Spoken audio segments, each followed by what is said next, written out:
ഇപ്പം ആരെങ്കിലും ഒരു അമ്മയാണെങ്കിലോ ഒരു അച്ഛനാണെങ്കിലോ നമ്മുടെ ഒരു മകൻ അതിൽ അബ്യൂസ്ഡ് ആണെന്നുണ്ടെങ്കിൽ എങ്ങനെ പറയും സർ? അവർക്കൊരു പേടി ഉള്ളിൽ കാണത്തില്ലേ? ബാക്കിയുള്ളവർ അറിയുന്നു, ഇവരെ ഉപദ്രവിക്കുന്നു, കുഞ്ഞിന് എന്തെങ്കിലും ആപത്ത് വരുമോ എന്നൊക്കെ ഒരു പേടി ഉള്ളിൽ എത്രയായാലും ഒരു അപ്പനും അമ്മയ്ക്കും ഉണ്ടാവും. അപ്പൊ അവര് ഫോർവേഡിലേക്ക് വരാനായിട്ട് ഒരു മടിയുണ്ട്. അങ്ങനെ ഞാൻ പറഞ്ഞ പൊതുസമൂഹം എന്ന് പറഞ്ഞാൽ സംഘടനകൾ, മതസംഘടനകൾ, അവരൊക്കെ അവയർനെസ് ക്യാമ്പയിൻ വളർത്തണം. ഇത് പണ്ടത്തെ പോലല്ല, ഇതിപ്പോ സുലഭമായി അവൈലബിൾ ആയി. ഇത് എന്താ പറയാ, ഗാഞ്ച എന്ന് പറയുന്ന കഞ്ചാവ് എന്നുള്ള ലെവലിലല്ല. MDMA, അതേപോലെ സ്റ്റിക്കേഴ്സ്, അതേപോലെ കുറെ പുതിയ പുതിയ ഫോംസിൽ മയക്കുമരുന്ന് വരികയാണ്. അത് ലാർജ് സ്കെയിലായിട്ട് വരികയാണ്. എൻ്റെ അടുത്ത് ഒരു പോലീസ് ഉദ്യോഗസ്ഥൻ, ഒരു എക്സൈസ് ഉദ്യോഗസ്ഥൻ പറഞ്ഞത് 5% മാത്രമേ പിടിക്കുന്നു, പിടിക്കാതെ പോവുക. ഒപ്പം ഒരു മീനിനകത്ത് പോലും കോടികളുടെ മയക്കുമരുന്ന് കടത്താൻ സാധിക്കുന്നുണ്ട്.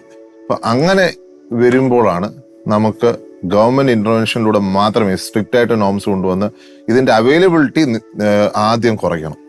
പിന്നെയാണ് ഈ പെട്ടുപോയ കുട്ടികളെ നമുക്ക് രക്ഷിക്കാൻ സാധിക്കുക. കാരണം ഇത് നമ്മുടെ സ്കൂളുകളിലേക്കും വരുമ്പോൾ, കോളേജിനപ്പുറം സ്കൂളിലേക്ക് പോവാൻ, സ്കൂളുകളിലേക്ക് വരുമ്പോൾ ഭയങ്കരമായിട്ട് നമ്മുടെ സമൂഹത്തെ ബാധിക്കുന്ന ഒരു പ്രശ്നമാണ്. അപ്പൊ ഗവൺമെന്റിനാണ് അതിനകത്ത് ഏറ്റവും പ്രാഥമികമായ റോള്.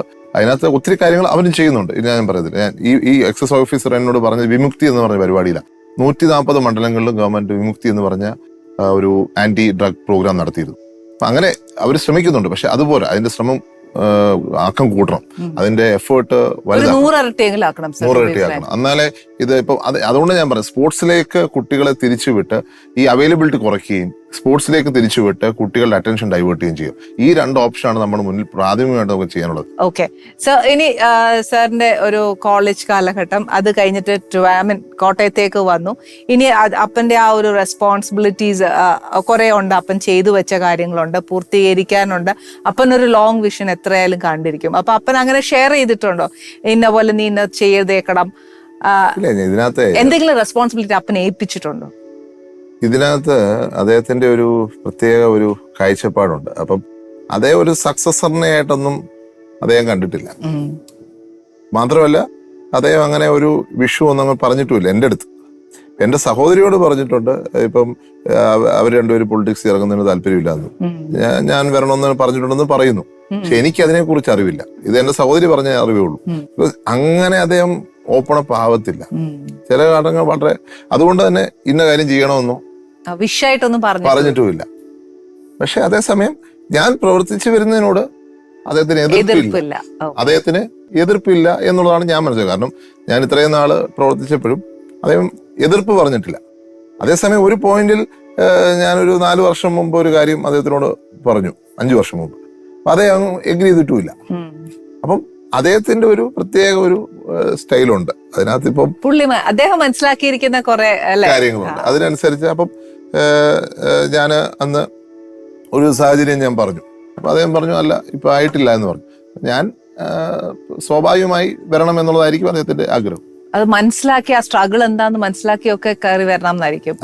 പക്ഷെ ഞാൻ അപ്പൊ തന്നെ 19 വർഷം സ്ട്രഗിളായി. ഓക്കെ, സാറിന്റെ കോളേജ് ലൈഫിൽ സാർ പറഞ്ഞു രാഷ്ട്രീയത്തിൽ, അവിടെ രാഷ്ട്രീയം അങ്ങനെയൊന്നുമില്ല, സ്പെഷ്യലായിട്ടൊന്നുമില്ല, പക്ഷെ നല്ലതായിട്ട് അത് പ്രവർത്തിച്ചു, പ്രസംഗിക്കുകയൊക്കെ ചെയ്യണമല്ലോ ഇതിന്റെ കൂട്ടത്തിലൊക്കെ. അപ്പൊ അന്നത്തെ കാലത്ത് കോളേജ് ലൈഫാണ്, നല്ലതായിട്ട് പ്രസംഗിക്കുന്ന സ്മാർട്ട് ഗൈ ഒക്കെ ആകുമ്പോഴത്തേക്ക് ഒത്തിരി ഫാൻസ് ഒക്കെ ഉണ്ടാവില്ലേ സാറിന്റെ പ്രസംഗം കേൾക്കാനും ഒക്കെ ആയിട്ട്? അപ്പൊ ആരൊക്കെ അപ്രീഷിയേറ്റ് ചെയ്തിട്ടുണ്ട് സാർ? എന്റെ പ്രിൻസിപ്പള്, എന്റെ ടീച്ചേഴ്സ്, എന്റെ വോട്ടേഴ്സ് എല്ലാവരും എന്നെ അപ്രീഷിയേറ്റ് ചെയ്തു. ഒറ്റ പെൺകുട്ടികളെ അപ്രീഷിയേറ്റ് ചെയ്തില്ലേ? അത് ചുമ്മാ നുണയാണ്, അങ്ങനെ പറയരുത്.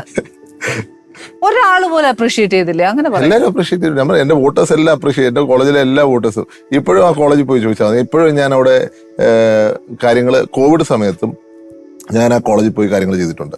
അപ്പൊ എന്നെ ഇപ്പോഴും ആ കോളേജില് ഇപ്പോഴും പ്രിയപ്പെട്ട സ്റ്റുഡന്റ് ആണ്. ഓക്കെ.